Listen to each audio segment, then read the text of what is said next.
taip tobulai viską sustatai vietas, tu taip tobulai sukvieti mus čia viešpatie. Kalbi mūsų širdis viešpatie, vedi mus link savo plano pabaigos viešpatie. Kokie mes esam palaiminti, Dieve, kad mes esam tavo plano dalis. Viešpatie, kokie mes esam palaiminti, kad esam čia šitame mieste, Livorė, Dieve. Kokie esam palaiminti, kad tu nenustoji mūsų vedęs, bet tavo vedimo, kas mes viešpatie. Mes būtume akli ir mes būtume aklus ir mes kartu su aklais Kristumi griovę, nieko nematydami, bedėtų mums davė dvasinės akis ir mes regim viešpatie. Meldžiam Dieve, kad tu nenustotum jų tobulinės. Viešpatie, kad mes aiškiai tai pradėtumėm girdėti, Dieve, aiškiai suvokti, matyti viešpatie. Ir kad turėtumėm tavo drąsą šventoji dvasia. Nes mūsų drąsa yra baimė viešpatie, tavo drąsa yra pergalė viešpatie. Ir mes tuo tikim, Dieve, ir to padarbuojam, kad tavo šventa dvasia dabar yra mūsų, kad tai yra drąsa, ir drąsa ir meilė, kuri išveja baimę iš mūsų. Ir mes esam tokie palaiminti. Mes esam tokie palaiminti tavęs, Dieve. Kad kiekvienas iš mūsų suvoktumėm, kiek mums Dievas davė, mes šį vakarą norim suvokti.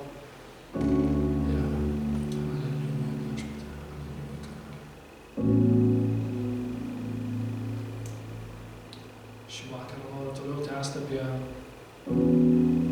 Kristų, apie Dievo Sūnų, kurį mes išpažįstam savo lūpomis šventąja dvasia, kaip yra mūsų bažnyčios dalis, kuo mes tikime. Yra trečias punktas, kad mes tikime Kristų, yra Dievo Sūnus. Tai yra viešpats Dievo Sūnus.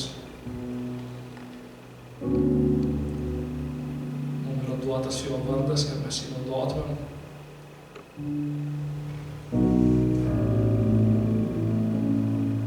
Halleluja. Parašyta šitaip.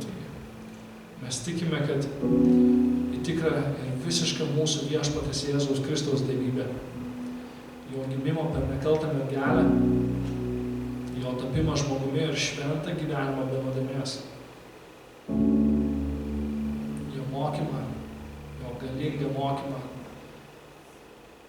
valdingą mokymą ir visiškai atperkančią auką per kraują pralietą ant kryžiaus, jo kūniškų prisikėlimų iš mirties ir į tai, kad jis pakilo į dangų ir atsisėdo Tėvo dešinėje. Mes tikime, kad Jėzus sugrįš ir pasiims savo bažnyčią.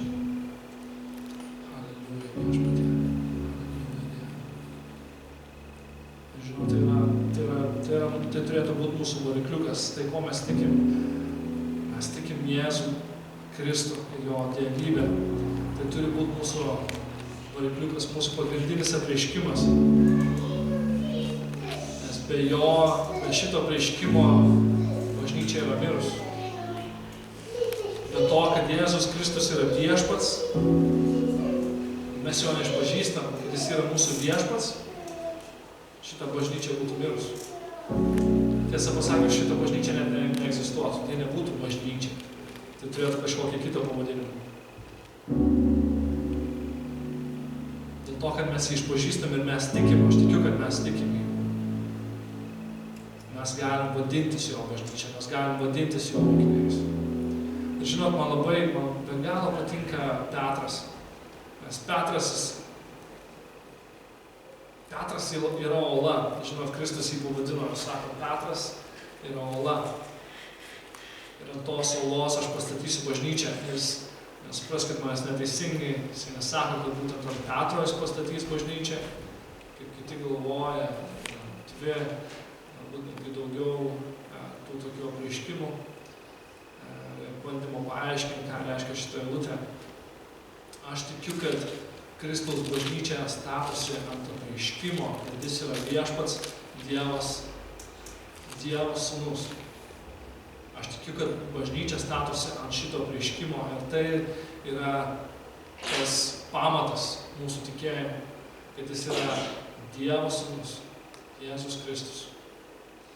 Žinot, kaip jisai sako, kai jis klausia Jis klausė, 16 skyriui Mato Evangelijoje, nuo 13 eilutės, atėjęs į Pilypo Cezarėjos apylinkės, Jėzus paklausė savo mokinių, kuo žmonės mane žmogaus sūnų laiko.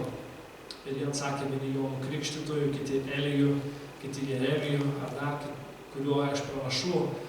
Ir žinot, jeigu mes šiandien užduotumėm klausimą savo draugam, mūsų kolegom, mūsų namiškiam, ir mes užduotumėm klausimą, kuo tu laikai Kristų, kuo tu laikai Jėzų Kristų, nes aš duodu garantiją, visi žino istoriją apie jį. Jeigu švenčia Kalėdas, tai daugiau mažiau žino jo istoriją, žino jo gimimo istoriją, galbūt kiti galvoja ir žino, kad jisai mirė ant kryžiaus, bet o čia slypi tavo tikėjimo pamatas, kaip tu atsakysi šitą klausimą, kuo tu laikai Kristų. Ir žinau, daugelis gali atsakyti, kad tai yra geras mokytojas, kažkoks turintis autoritetą mokytojas, kuris kadaise labai stipriai galingai mokė. Jis buvo geras, nes žino keletą jo stebuklų. Greičiausiai visi iki vieno, žino jo stebuklą, kaip jis atvėrė aklam nuo gimimo akis, arba kad jisai pašaukė apaštalus, visą kitą. Jisai daugiau ar mažiau žino pasaulio šitas istorijas, bet jie nežino jėgos tos istorijos. Ir yra viena laikyti jį mokytojų, nors jis ir yra mokytojas, bet yra visai ką kitą laikyti jį viešpačiu. Nes jeigu mes jį išpažįstam viešpačiu, tai yra galingas išpažinimas. Tai nėra tiesiog viešpats, bet tai yra tas, kuris turi valdžią. Ir jeigu mes jį išpažįstam, kad jis yra mūsų gyvenimo viešpats, reiškia, mes valdžios netenkam. Bet visą valdžią perleidžiam viešpačiui, kuris yra Jėzus Kristus. Ir jeigu mes jam visą valdžią perleidžiam, vadinasi, mes skaitydami Bibliją ar matydami jo mokymą, mes jį turim perimti ant savęs. Ir šiandien aš noriu apie kelis pamatus pašnekėti, arba vienas iš pamatų yra jo mokymas. Mes kaip bažnyčia turim stovėti ant jo mokymų. Mūsų bažnyčios pamatas turi būti jo mokymas. Ir kaip jisai Mato Evangelijos 7 skyriuje, jisai sako, tie, kas klausot mano žodžių ir vykdot mano žodžius, jūs esat panašus į protingą žmogų, kuris pasistatė savo namą ant uolos. Jis pasistatė savo namą ant uolos. Ir tai yra be galo svarbus momentas, nes čia mes matom ne tik klausimą, bet ir vykdymą to žodžio. Ir labai dažnai mes sakom, jo, šitą žinau, šitą gerai prisimenu, šitą tai jau tikrai gerai prisimenu. Bet vėl sakau, prisiminti yra viena, bet vykdyti reikia. Ir kai mes skaitom Kristaus Evangelijas, tas 4, mes matom jo mokymą, mes turim ne tik jį girdėti, ne tik jį matyti, ne tik jį išpažinti savo lūpom, bet ir vykdyti. Šiandien mes kelsim ranką ir sakysim, kad kai ką mes vykdom ir kai ko ne, šito neturi būti.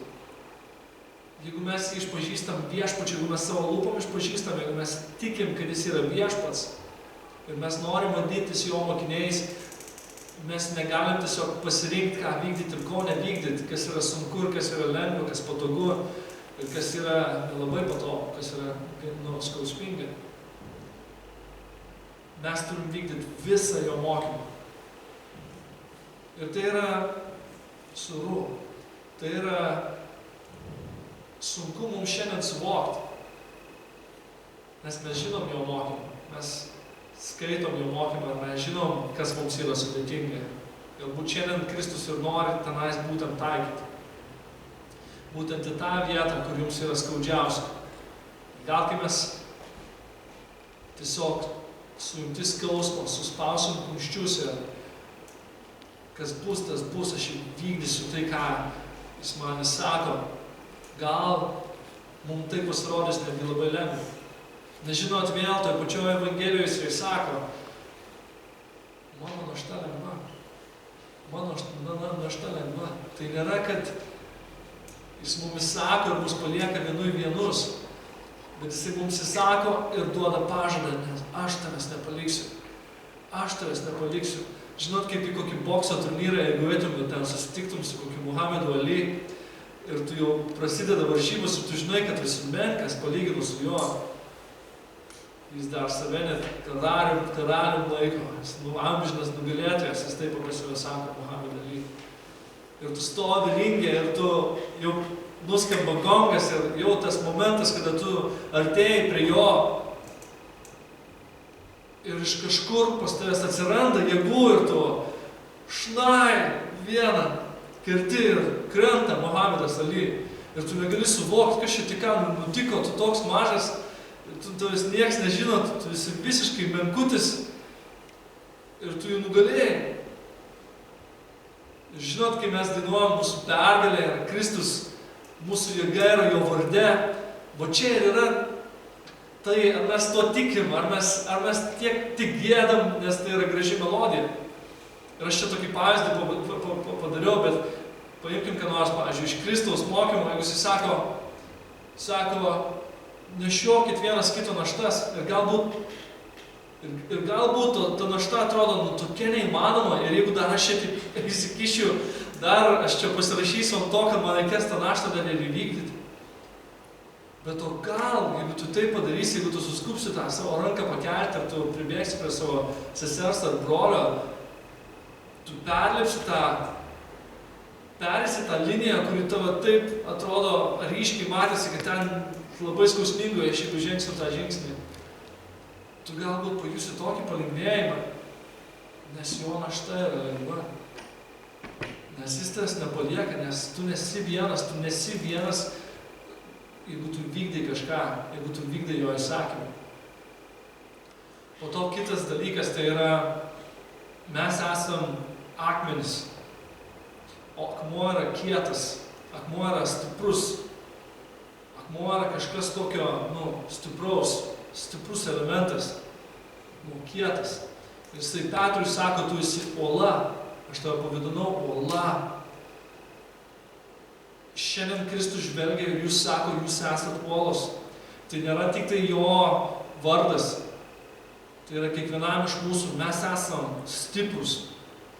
Bet mūsų stiprybė neturi būti mūsų raumenyse, ar mūsų finansuose, ar mūsų darbe kažkokiam tai geram, mūsų kažkokia tai savigarba galbūt yra aukšta ir mums tiesiog viskas sekas, bet ne čia yra mūsų stiprybė. Uola yra tai, kad mes esam jo uola. Ir mes esam tie akmenys ant to pamato, ant kurio mes turim statytis. Ir Petro laiške yra parašyta, mes esam dvasinė kunigystė, mes esam tie dvasiniai akmenys, kurie vienas ant kito statomės. Ir tai yra be galo svarbu suvokti, tai yra dar vienas pamatas, kurį mes turim suvokti. Jeigu mes suvoksim savo vertę, kokie mes esam Kristuje, jeigu mes esam Kristuje stiprus, galingi, mums yra pažadėta, be galo nuostabus pažadai, kad mums jeigu atrodo pasaulio akimis žvelgiant nesiseka, bet mums sekasi Kristaus akimis žiūrint. Parašyta, aš viską galiu Kristuje. Ir vėlgi tai nėra, kad aš galiu, gerą darbą susirasti, nes aš esu Kristuje. Ne, aš viską galiu Kristuje, nes aš seku Kristų. Aš galiu sekti Kristų, aš esu stiprus Kristuje. Aš galiu jį sekti, man tai yra įmanoma. Žinot, tokie pareiškimą gavau šią savaitę, kad Kristus šėtoną įveikia būdamas žmogus. Kristus šėtoną įveikia būdamas žmogus, būdamas žmogumi. Nes žinot ką, jeigu Kristus norėtų įveikti šėtoną būdamas Dievu, tai jam nebūtų reikėję tiek visko veikti. Jis būtų iškvėpęs ugnį ir būtų amžinai sudeginęs tą bjaurybę. Jisai jį įveikė, būdamas žmogu ir parodė mums pavyzdį, kad būdami mes jame, būdami jo stiprybė, galim jį įveikti ir netgi jis vienoje iš evangelijų mums davė pažadą, kad mes mindysim tą gyvatę, kad net jeigu ir visas pragaras sukiltų prieš mus, visas pragaras kartu sukiltų prieš mus, mes jį galim įveikti Jėzaus Kristaus vardu. Ir aš šiandien tokį prieškimą gavau, kad jisai jį įveikė būdamas žmogumi. Jis jam pasipriešino būdamas žmogumi. Ir taip yra kai kurios vietos Biblijoje, kur sako, ei, tu esi Dievo sūnus, ko tu nori nuo mūsų. Šėtonas jį atpažįsta. Bet jis mums parodė pavyzdį visiškai būdamas žmogumi. Visišką žmogiškumą, tą gražų žmogiškumą mums parodė. tą stiprybę, kurią kiekvienas iš mūsų nešioja.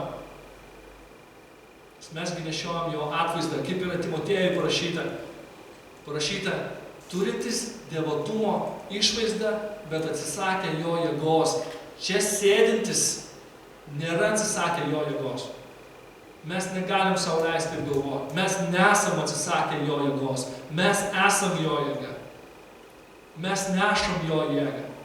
Mes esam tos uolos, mes esam tie dvasiniai akmenys. Ir šėtonas gali ką nori daryti. Jis mūsų negali įveikti. Ir žinot, mes neinam laimėti pergalės. Mes einam pergalės pasimti, nes pergalė jau laimėta, jau yra pergalė. Mes einam jos pasimti. Nes mes esam jo jėga, tai yra pažadas mum. Ne tik turintis dievotumo išvaizdą. Pažiūrėk, kaip vienas į kitą, kokie mes esam. Kaip dievai. Jeigu yra parašyta, kad esam kaip dievai, vadinasi esam kaip dievai. Ir dar plus turintis jo jėgą. Turintis dievotumo išvaizdą, dar turintis jo jėgą.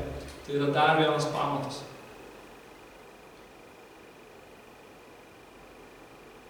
Tai yra nuostabus žodžiai, tai yra nuostabus, čia yra labai nuostabus pažadai. Būtent jo mokymo, būtent Kristaus mokymo, pasilikti ant jo mokymo, stovėti ant jo mokymo, stovėti ant jo jėgos, būti tuo uolom. Ir kiekvienas iš mūsų esam šaukiami į kažkokią tai tarnavimą ir turim klausyti, turim išgirsti.